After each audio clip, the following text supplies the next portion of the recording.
this morning's Business Insight, the power of Pinterest. A national study commissioned by a Cincinnati startup that specializes in Pinterest marketing shows that brands cannot ignore the social network when strategizing for the internet.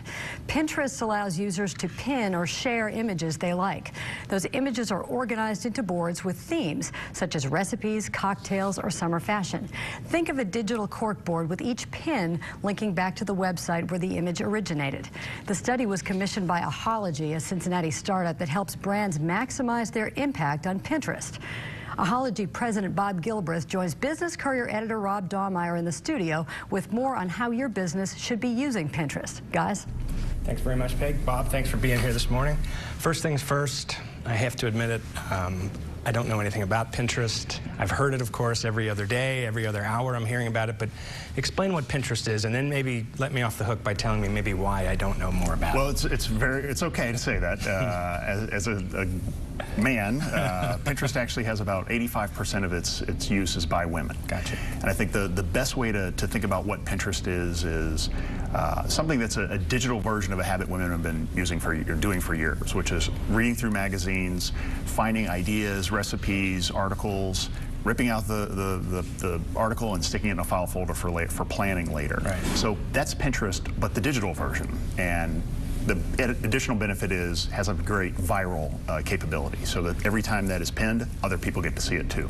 Including the brands of the people. If you love a fragrance, for instance, then that fragrance, when you rip out a magazine article and stuff it in this, the fragrance company can't really do anything about that. Exactly. So how do businesses get involved in this? As you said, it started as sort of a place for women typically women it's a virtual file cabinet for all of their great ideas and all the things they love, but turn that a bit for us and talk about the business angle.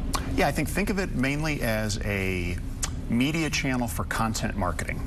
So if you are a food brand, people are looking for recipes and they're going to Pinterest more than anything else. Right. A lot of the traffic on Pinterest is someone looking for a recipe. So if you're a brand like Kraft or a company like Kellogg's, share great content that people are actively looking for. Doing that gets them into saying, hey, maybe I'll use your product to make what I'm looking for dinner tonight.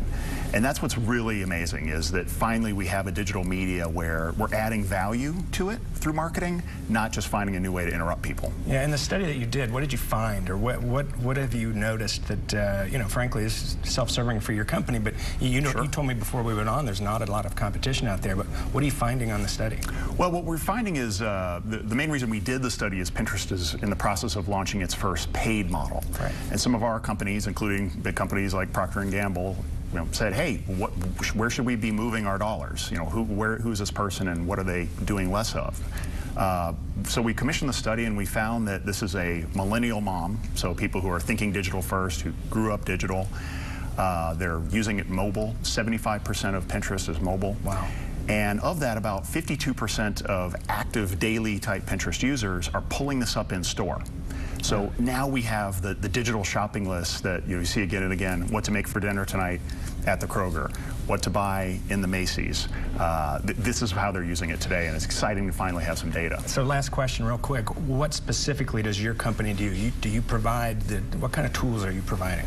It's really, we get involved we're really the only Pinterest optimization company. Yeah. So we're doing everything from providing content, optimizing it to make sure we get in front of the right people at the right time, and then helping convert to a sale after that click. Right. And using data to make it work harder and harder every day. Perfect. Hey, you're off to a great start. You said, what, about 40 employees right now? 40 people here, yeah. Can't wait to hear more about you. Thanks. Thanks a lot, Bob. Peg, back to you. All right, thanks, gentlemen. Great insights there.